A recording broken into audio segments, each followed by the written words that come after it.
Hey, welcome everybody to the next edition of Poetry Goes Viral here at Carolina Poets. I'm so excited to be celebrating National Poetry Month with you all today, and also happy Earth Day, and also happy birthday to William Shakespeare. We have a lot to celebrate today, and I'm very excited to share these three wonderful poets, all in Greenville, South Carolina today. We've got Bill Aarnes with us, Gilbert Allen, and Claire Bateman, all who I'm just big fans of and good friends with. So I'm very excited to be presenting them to you all. My name is Kimberly Sims, and I'm the co-founder of Poetry Goes Viral, along with Andrew K. Clark. And we take turns curating the second and fourth Thursdays here on Carolina Poets, also on our YouTube channel. So wherever you're watching tonight, if you do have any questions or comments, feel free to leave them in the chat. We are going to have a little discussion at the end of the presentation today, so definitely stick around for that. Also, most of these poets have books out, so we'll be sharing information about how you can support their work by buying their books. I'm kind of just chatting away here for a few minutes to let everybody get on the feed, but it looks like we already have an amazing audience. So thank you all. You could be anywhere in the world tonight, and you've taken the time to join us for a poetry event. So that is just amazing. Our first reader this evening is going to be Bill Aarnes, who was born in Columbia, Missouri. Bill grew up in Fargo, North Dakota. His home blew away in a tornado when he was 10. He taught high school in Washington, D.C. for 4 years before attending grad school. He taught at Clemson University for 2 years before coming to Furman in 1981. He has written articles on Walt Whitman, the focus of his dissertation, Herman Melville, and Arthur Miller. He has published 2 volumes of poetry, Learning to Dance and Predicaments, both with 96 Press, and his poems have appeared in such venues as the American Scholar, Poetry, and NewVerseNews. Dr. Aarnes teaches courses in American environmental literature, and he actually was one of my professors when I went to Furman University myself. So welcome, Bill. Thanks, Kimberly. So good to have you here.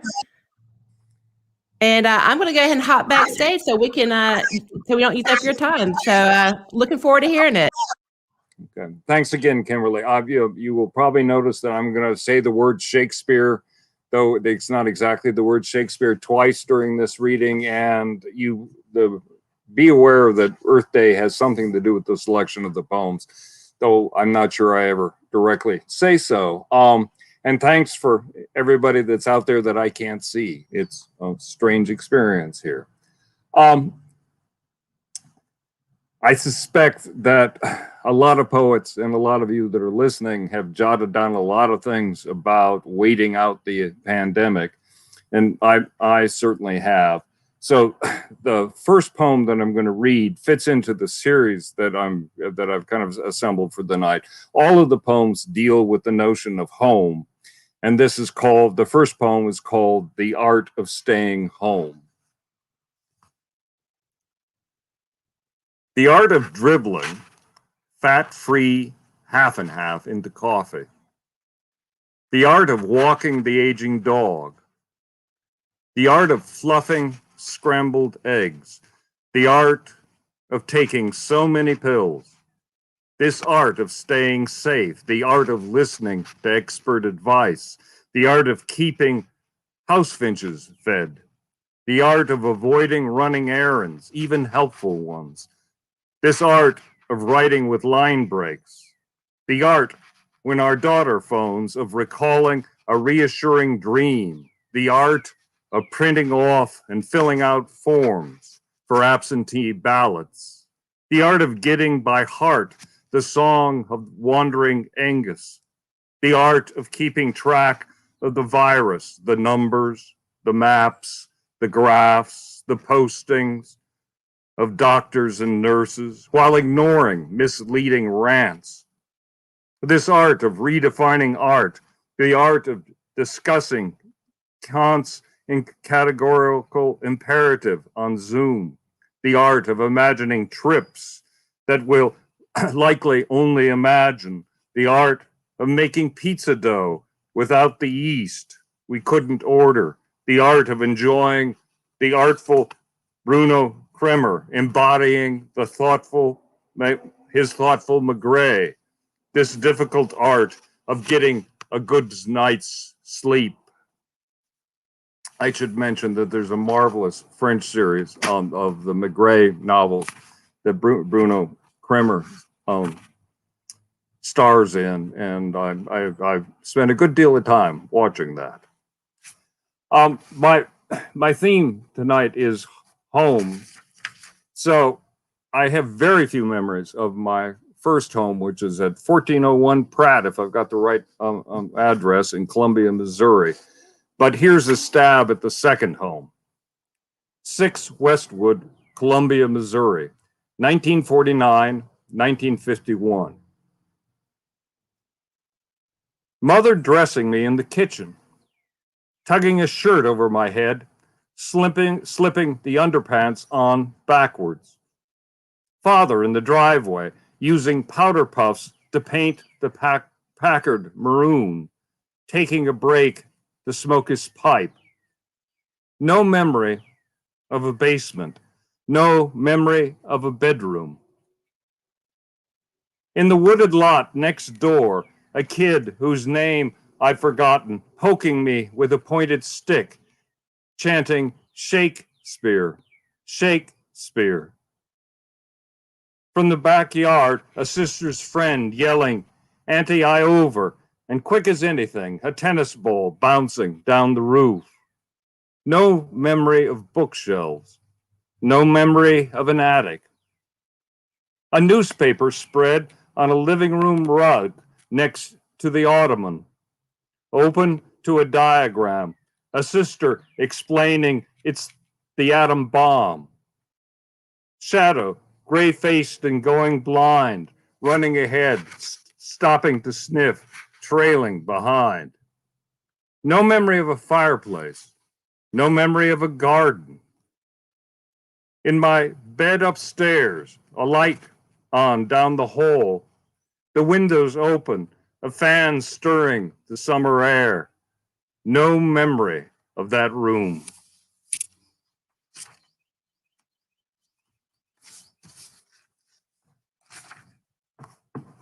I've owned a house along with my wife for nearly 40 years, and maybe I've learned something about it, maybe I haven't, but I've written a poem called Homeowner Georgic. A Georgic is a poem that tells farmers how to farm properly, and I'm not sure that I've ever owned a home properly, but here's my attempt. While I'm reading this poem, it's probably easy to notice what I'm doing if you've got the sense that somebody is keeping a house out of respect, out of homage, out of annoyance, out of worry, out of something like reverence, and out of allegiance. Homeowner Georgic. The idea seems to be to go into debt. For a house and yard you'll keep, if not productive, neat and comfortable, out of respect for yourself and your neighbors. For the friends you'll ask over, for the family who visit. Out of homage to the rooms you'll have renovated, and the porch you plan to add, to the oaks and maples you hope will outlive you, to the potted annuals that won't.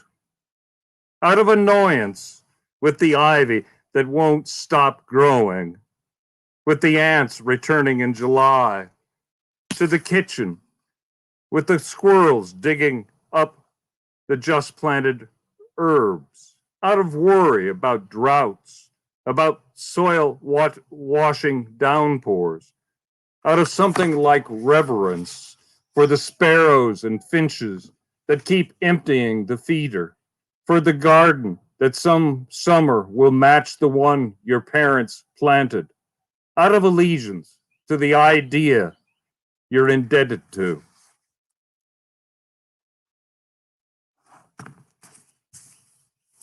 That poem mentions ants, so let me read domestic.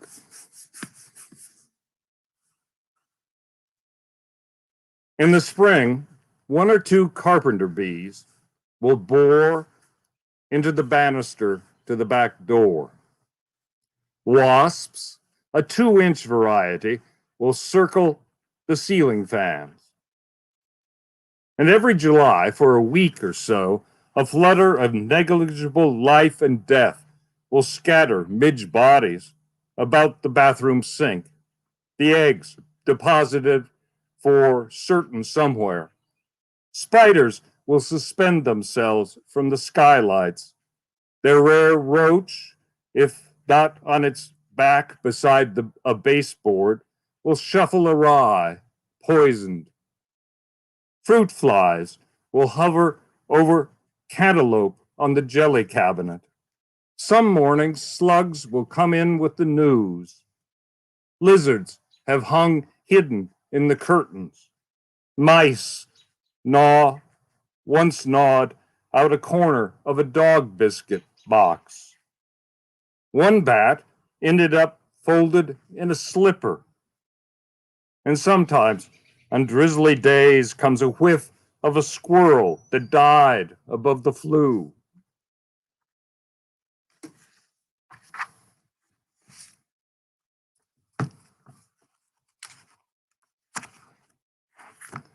Well, I mentioned mice, so I'm going to read what is one of the favorite poems I've ever written. Part of the reason I like it is I like the notion that mussel and mouse are related etymologically.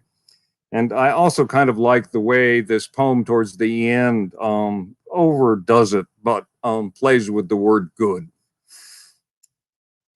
Infested cabin. I'd grabbed the wrong keys out of the drawer back home, so we had to muscle our way in. Not to mention, no one mentioned the smell, but that night I lay awake listening for the rustling to start, those quick bursts of skittering. I didn't ask if the hardware store could order those humane traps, the kind that don't hurt, but cage the mice so you can drive over the river before you let them scamper off. I brought back rat-sized trays of glue and set them out overnight. One on the floor under the stove, 2 on the other side of the sink, the 4th next to the stew cans on the open shelf.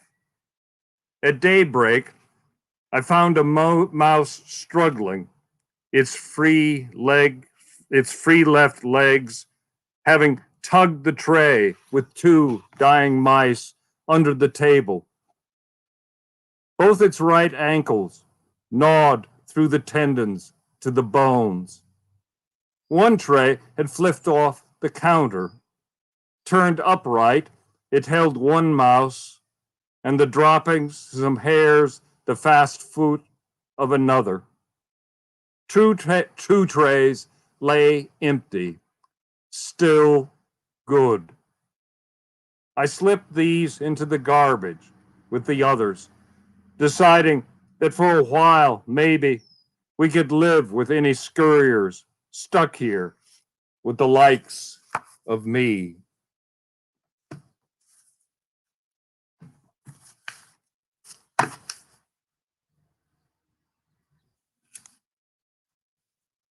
And here's a poem that has the title Home.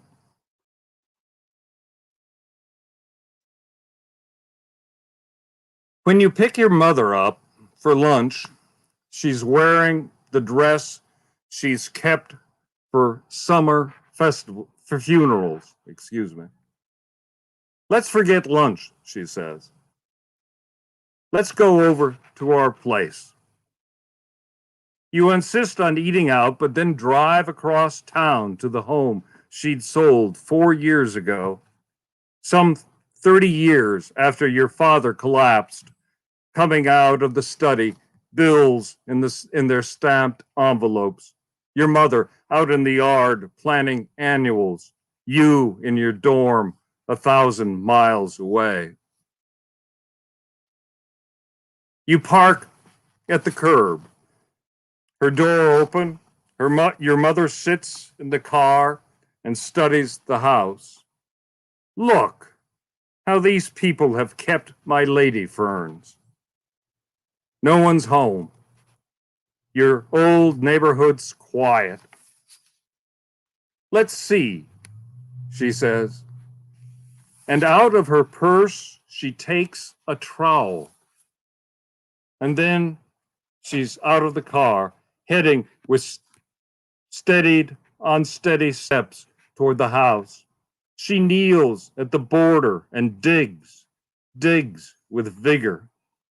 Then she pauses, perplexed. She stands, unbuttons her dress, shrugs it off. Running up, you yell, "Mom!"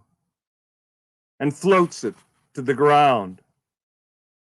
Her crinkled mouth smiles. For heaven's sakes, let's be quick. Bundled ferns in her lap, your mother wearing your blouse, both tearing up with laughter. You insist on stopping at your condo before you take her back to her suite at the home. Yes, she says, let's make ourselves decent.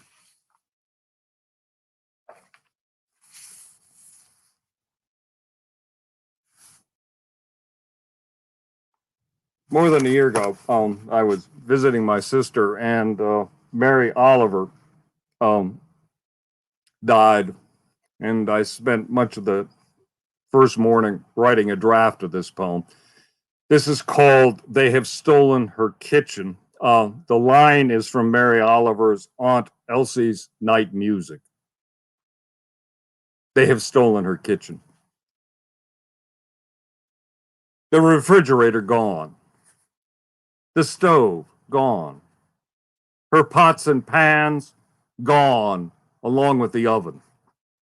Even the dish towels, even the aprons and their rack, even her toaster, even the mixer, even the cupboards and counters, even the faucet and sink, even the mingling of good and bad odors under the sink, even the mice, even the roaches, the stool gone, the rug's gone, replaced by a broken plate and a floury spill on the floor. Even the window and the bird feeder that hung just outside, even her bird bath, even the birds, even the about to bloom azaleas, even her rose romaine just coming up in the garden, even the dogwoods at the edge of the lot, even the maples sprouting their leaves, even the squirrels.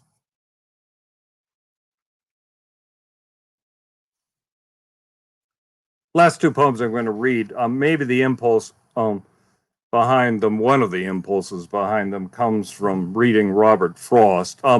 Has a poem called Love and a Question, and then he also has the famous poem Death of the Hired Man. And the question asked in both poems is, what do you do when someone comes to your door? This first one is called Foreign. It has an epigraph. When there is a voice at the door, it is foreign. It's from W.S. Merwin's Losing a Language. This morning, shelling demolished the cluster of businesses downtown. Now helicopters throb overhead.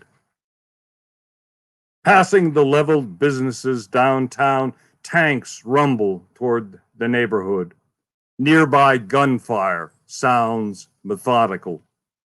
Tanks rumble through the neighborhood. Soldiers torch both cars in your driveway. A corporal pounds on your door. Soldiers torch the cars in the neighbors' driveways. The corporal speaks in English that sounds foreign. Your home, he says, will hotel his squad. He speaks in English that's foreign. The word he must mean, he apologizes, is lodge. Disciplined jittery boys follow him in. The word he must mean, he says, is quarter. We are here to be, he tells you, here to put down. He makes himself at home at your kitchen table. We are here to put down, he tells you, here to stay. He grants your wife and daughters his okay to use the toilet, but with the door open. He'll grant your wife and daughter his all right to reside for a night in the garage. And I'm going to close with forecast, which I suppose is a bit more hopeful than foreign. Forecast. A first flurry. The clouds already an early night black that is opaque, slate, looking more solid than the roofs of the houses along the road. At the one, someone homeless would fix on as perhaps likely to offer a welcome. The only light shines from the kitchen window. A dog under the table, a cat staring at a cabinet, a timer about to ding, the children setting out the plates, the forecast, no longer a forecast, the parents anticipating how tomorrow's day off delight will give way to hours of shoveling. The first gust now whistling beneath the sill. The dog now up and barking at a tentative knocking at the locked side door. Thank you. That was great. Thank you so much, Bill. And do you have a new book coming out? Well, there's Do and Dower that you didn't notice, and I have another one coming out called The Hum Inhuman.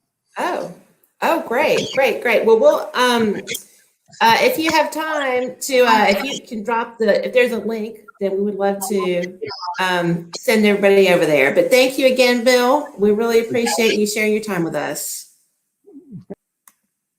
Awesome.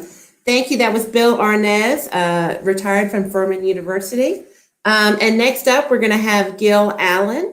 Gil Allen, or Gilbert Allen's most recent books are Believing in Two Bodies, his 7th collection of poems, and The Beasts of Belladonna, his 2nd collection of linked stories. Since 1977, he has lived on Paris Mountain with his wife, the educator and environmentalist activist, Barbara Allen. He is a member of the South Carolina Academy of Authors, the state's Literary Hall of Fame, and he is the Bennette E. Geer Professor of Literature Emeritus at Furman University. Okay, and so Gil should be here with us in just a second. Hi, Gil. Hey, Kimberly, can you hear me? I can. Good. Great. Well, I'm going to pop backstage, and I just looking forward to hearing you. Welcome, folks. Thanks for listening tonight. I hope your internet connection is a little better than mine. I've decided to start with my newest poem, which is about a minister who's presented with an unusual problem. It's called Cross-Dressers. God only knew why they'd sought out his church for the detritus of their Saturdays. As pastor, he was always first one there on Sunday mornings. Lately, he'd been parking in the bleak darkness just before the dawn to police the symbol of the risen Christ, remove the Clemson cap or produce bag with Trojan sharpied on it vertically before the congregation would arrive. On other nights, they'd focus farther down, suspending a brassiere hooked from behind or wrapping where the Savior's waist would be with loves or cottonelle. But when they'd perched a Budweiser on the end of either arm, he rummaged in the pockets of his coat and fit his gloves over the twin glass necks, thumbs up, and left them for his unsuspecting flock and his tormentors, hoping that, like son and father, they could stand a joke.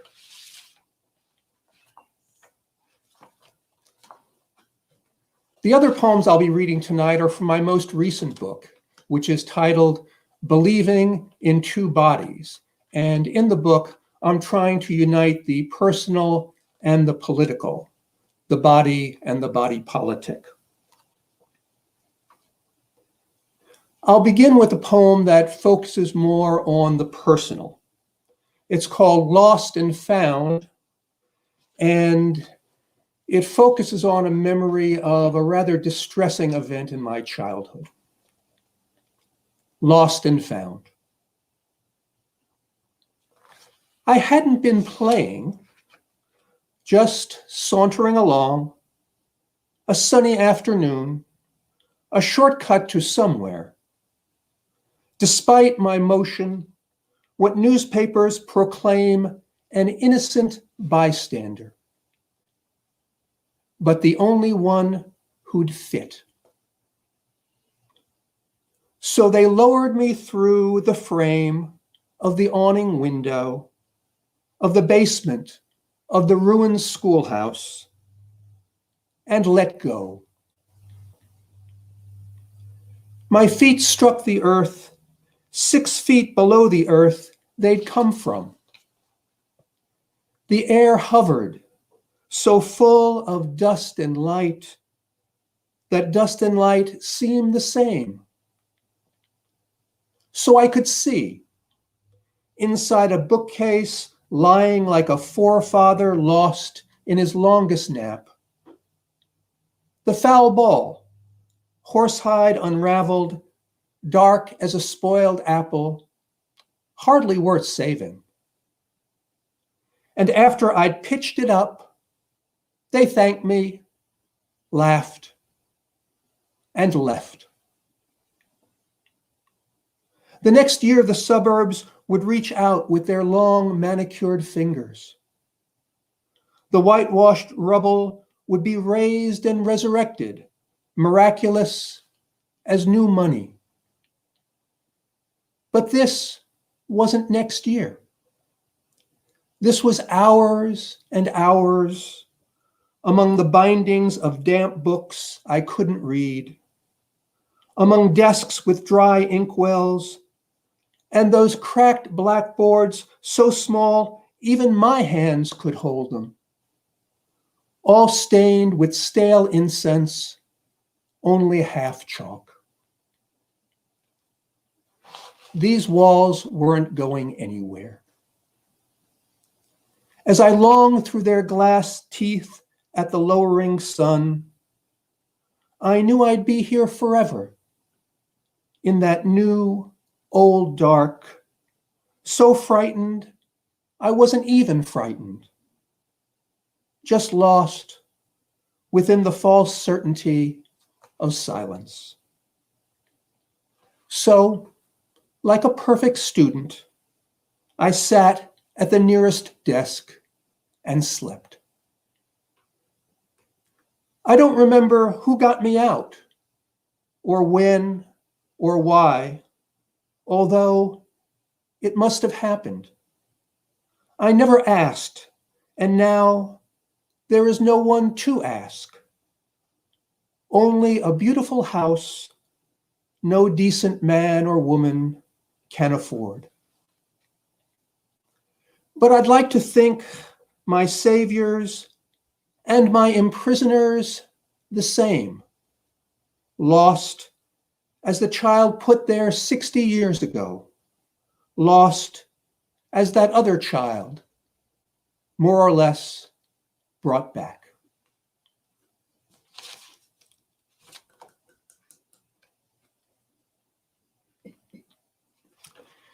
This next poem is more political in nature, and it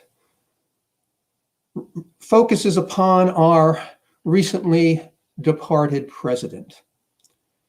It's entitled Make America Great Back Then. And it has an epigraph from history.com, which reads as follows.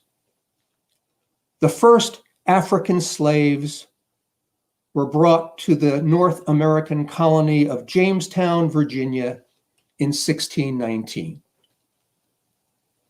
And for those of you who are interested in such things, it's a triolet. Make America Great Back Then. 400 years ago, we needed you.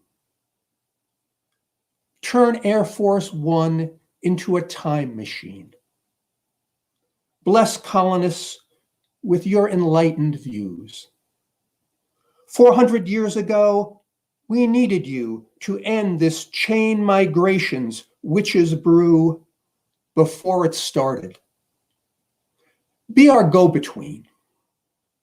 400 years ago, we needed you. Turn Air Force One into a time machine.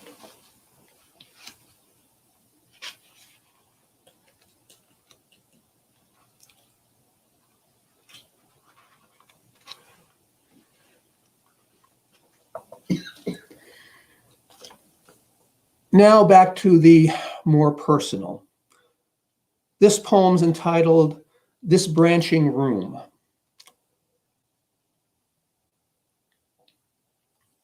This branching room is open to the weather.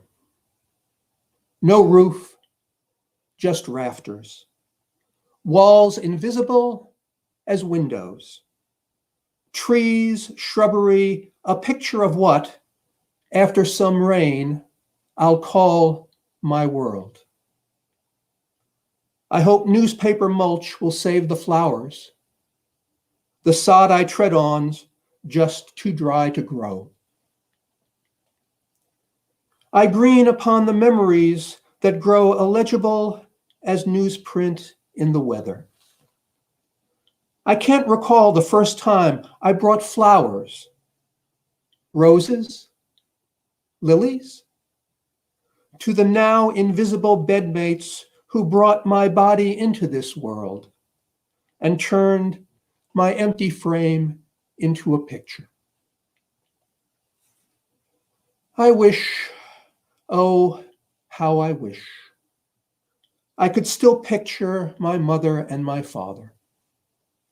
But they grow ever more distant, inhabiting the world of photographs, that unchanging weather where living faces flatten, invisible even to the touch, like last year's flowers.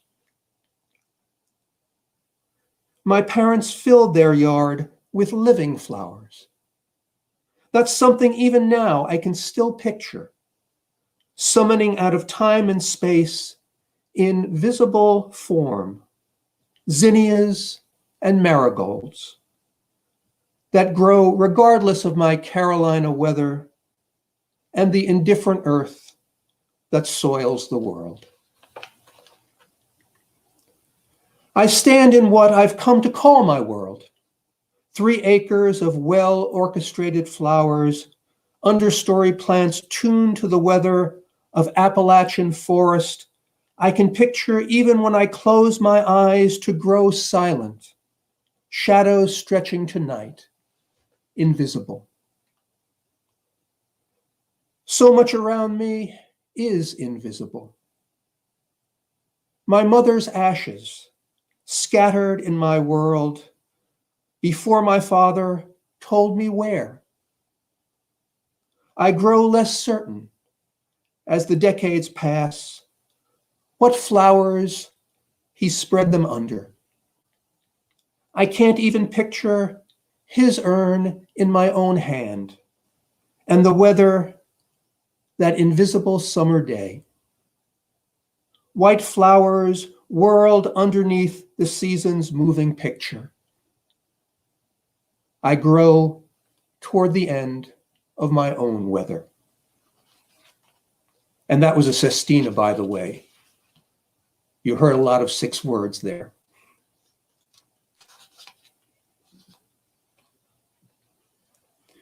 I'm going to finish with two poems that try to unite the personal and the political, two short poems. The first one is called Right to Work, and it has an epigraph from USA Today, which reads as follows. The Volvo decision to join BMW and Mercedes in South Carolina spotlights the success of southern states in attracting non-union plants. Right to work. I don't remember where I'd heard the phrase, but that summer, when Mom said I was old enough, led me to the mower, pulled the cord to get me started, I stalled and grinned. At least I have the right to work. At that, she shoved me sideways, faced the weeping willow tree, engaged the clutch, and didn't stop for a full hour while I watched, like a Pinkerton cop, her perfect union lines parade across our lawn. As you might have inferred, my mother was a big union advocate.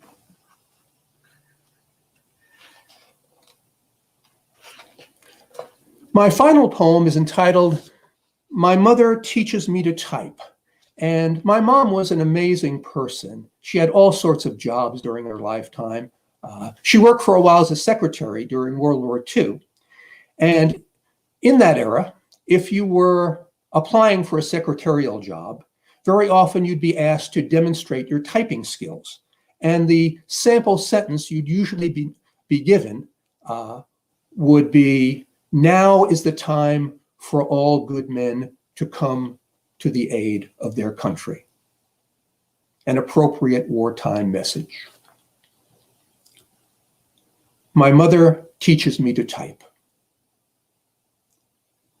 Now is the time for all good men to come to the aid of their country.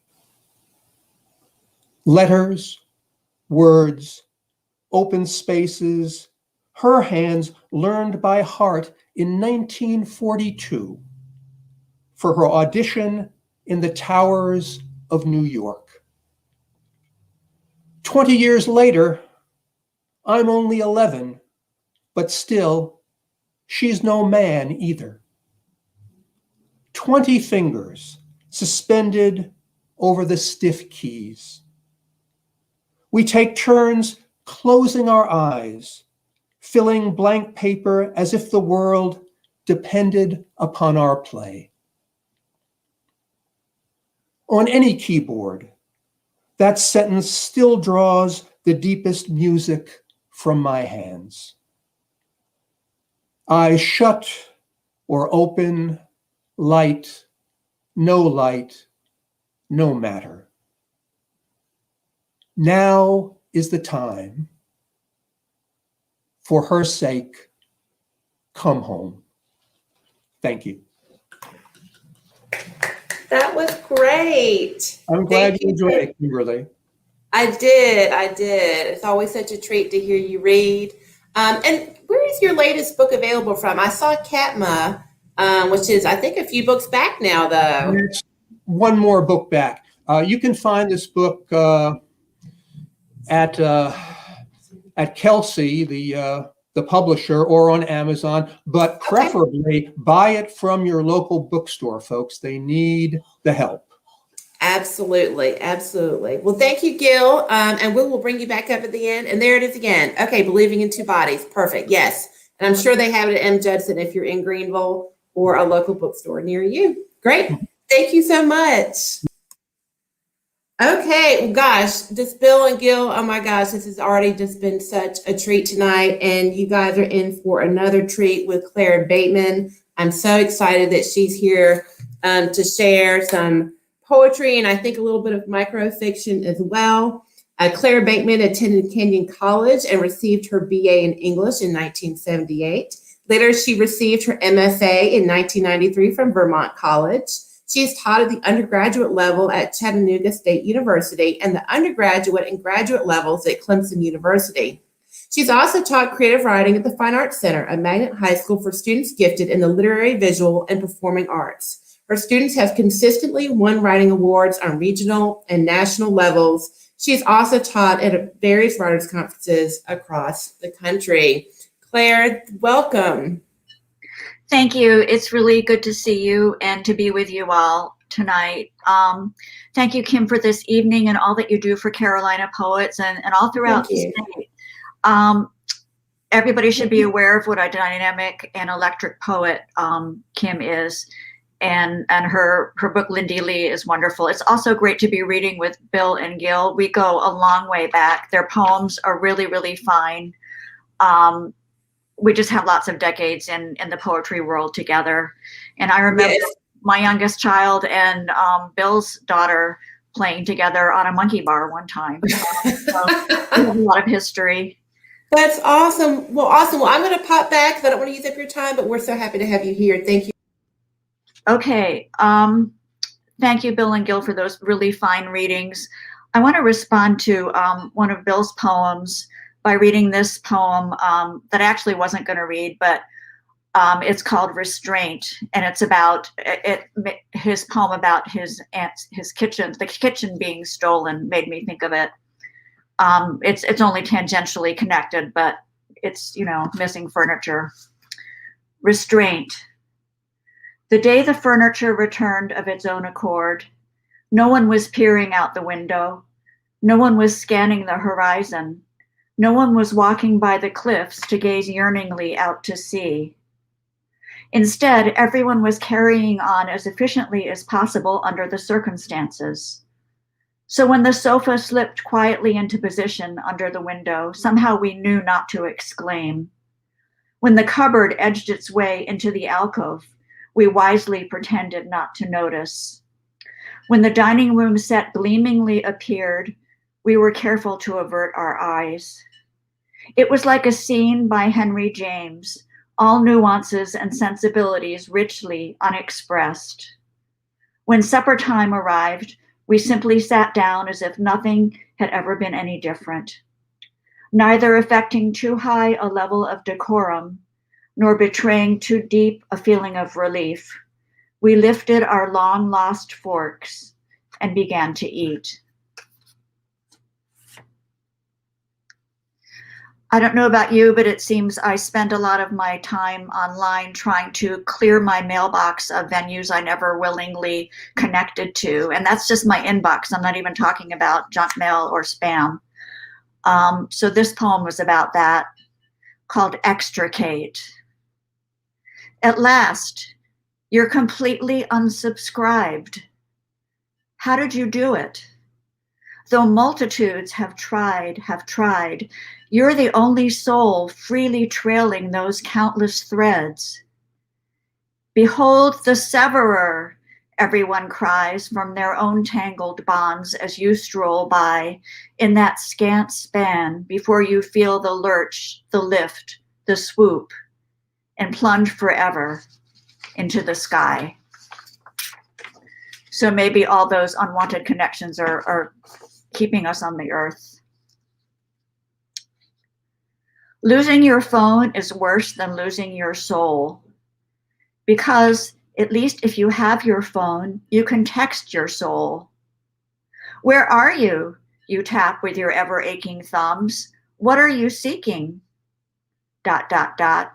Ruination, your soul replies. Apocalypse, the uprising of water and the downpouring of flame. But it doesn't work in reverse. You can't contact your phone with your soul. You have to venture out and hunt it down.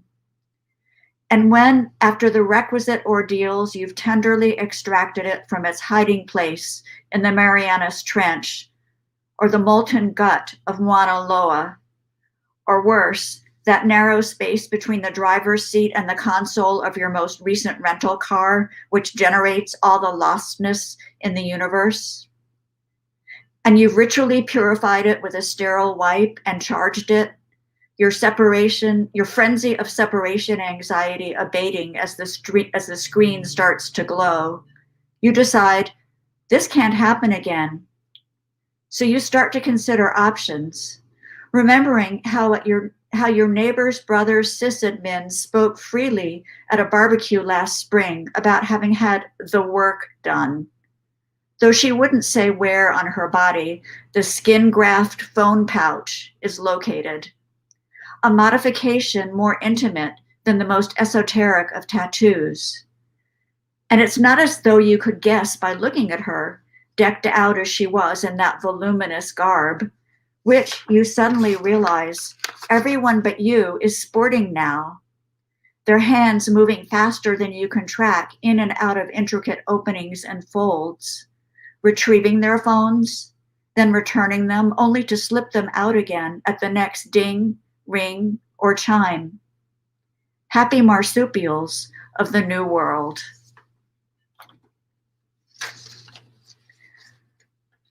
I think we all have songs in our head, and I was kind of wondering what it would be like if we could hear the songs in each other's heads, if it wasn't private. This poem and the next poem are from my forthcoming collection, Wonders of the Invisible World. Weathers. Where I come from, everyone is helpless against the aerial onslaught of each other's mental music, those melodic fragments that run on repeat loops through the brain. No one knows how they leak out of the cranial socket. In days of old, rogue scientists experimented with sealing shut the eyes, nostrils, ears, lips, and pores of the skin, and set up elaborate counter-acoustic devices and hermetic silence rooms, all to no avail.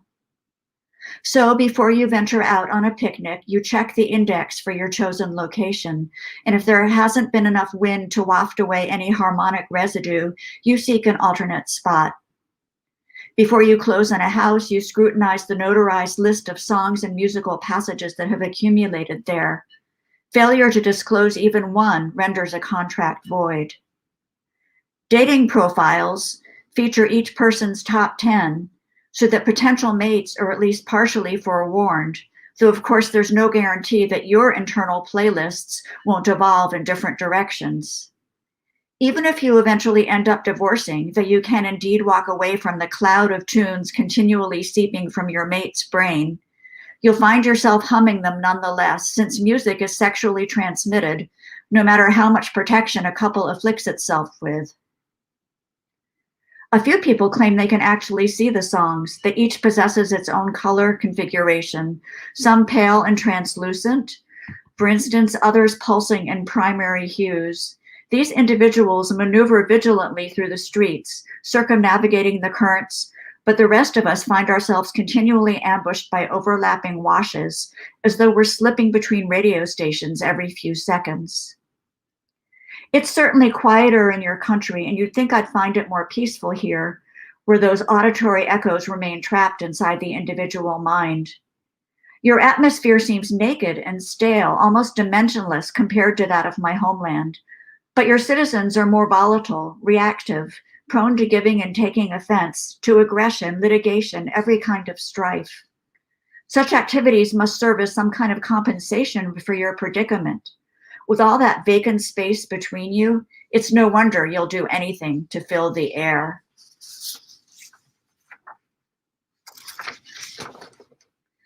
I think a lot about the power and necessity of negative space. And this character that I've created in this poem, the Perforating Spider, this spider is kind of like the embodiment of negative space. The Perforating Spider. To what degree we should fear her, we can't know, but we extol her labor, which is 77% more exacting than that of her arthropod relatives, since she has 13 feet.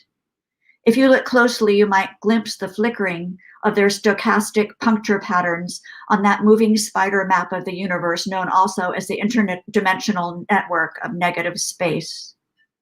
Nor can we discern whether she achieved her position or it was primordially imposed upon her. Is she an angel? perhaps a lesser god?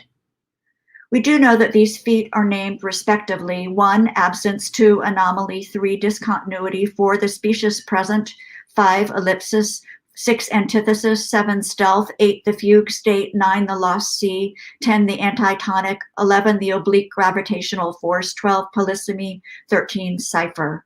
Note also her wing buds, enfolded, either prophecy or vestigial legacy of aerial predation. Of course, she must be infinitesimal to cover so much territory all at once. Thanks to her choreographic exploits, we don't have to suffer a world with no gaps, no fissures, no microspaces in which to turn, then turn again. Where would we be without the stutter and the testimony, the digital glitch, the dropped call, the snapped string in the middle measure as the dancers pause to reconsider their partner choice? And consider the sun, our sole domestic hearth in the sidereal universe. Without the perforating spider's footwork, there'd be no absence in the center for hydrogen atoms to flow into toward fusion, no coronal holes forming and reforming for solar particles to slip through. Even more locally, consider hair.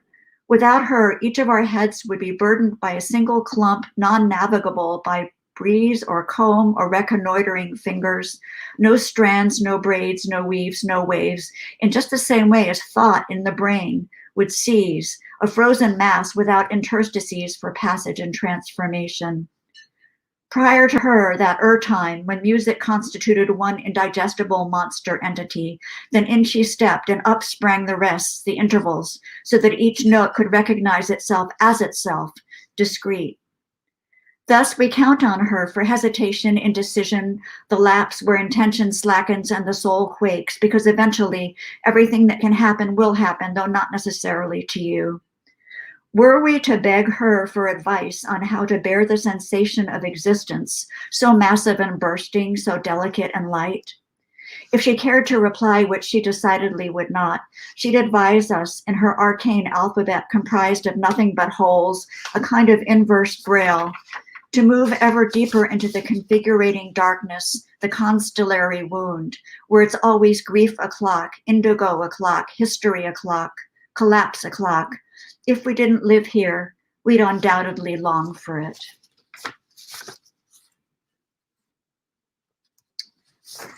There's a couple of new ones. Shore Patrol. Nobody ever drowned on my watch, though there were many who rose up spewing foam, faces we'd never seen before, illiterates all, we learned to our consternation, as though the shock of surfacing had displaced whatever education they'd acquired in their underwater world. So I taught them the alphabet rhyme, which they dutifully recited in an accent we couldn't place, each of their voices struggling to make their way out as through a mouthful of clear glass marbles.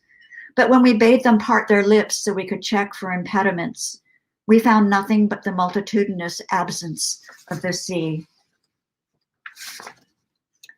And so that we have some time to talk, I'm going to end with this poem. It's called Cat Triptych.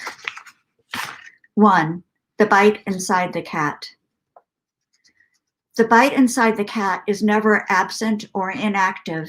It merely bides its time. The bite inside the cat exists for itself alone, possessing no reverence for its object. The bite inside the cat is not the cat, though neither is it separate from the cat. Simultaneously inhabiting each of its hosts, it deploys itself bit by bit, patient, sparing, precise. Yet if all the cats in all the world were to sink their fangs into whatever is nearest at hand, the universal bite would not be in the least diminished. 2, whose cat are you? I am the cat of no one and of the world. I am the cat of precipitous appearances and importunate vanishings, of ablution and lamentation, of undulation and extension. I am electrostatically inextinguishable, asymptotically indispensable, for I am the cat who slew the snake, and with the surpassing delicacy of my unsurpassable teeth, extracted each egg in its turn from the lining of the sac case to savor each singular wholeness as I swallowed. 3, night hunt with feline. By lamplight, she leaps, I swat, stalking the mosquito's outsized shadow, a spindly, bristling bundle of darkness that rises and falls as tsunamis of air overflow each resting place it finds. Both of us are equipped with the forward-facing eyes of predators. She attacks because it's in motion and considerably smaller than her. I attack because I abhor all vampires, even miniature ones. In my nightgown and bare feet, she flowing grayly at my side, I finally understand the primal connection, why grown men weep when they lay their hunting dogs to rest in the earth. But tonight, she and I are going to bring this sucker down. Thank you. That was fabulous. Oh my gosh, Claire, I just so enjoyed that. Wow. Thank you. Tell us about, you have a book forthcoming. Yeah, it's called Wonders of the Invisible World. It's coming out with 42 Miles Press in Indiana. And my most recent book is called Scape, and that was with New Issues Press in Kalamazoo. Awesome. And I saw we put a link to M. Judson. M. Judson actually seems to have everybody's books. You can order them online. They have most of Claire's books. They have a lot of Gil's books. They have a lot of Bill's books. So definitely support these poets, support, our local bookstore too. And I'm going to bring Bill and Gil back on. Mind you, are you on yet? I'm not on yet. Yep, Gil, I've just been bringing you on if you're okay. And hi.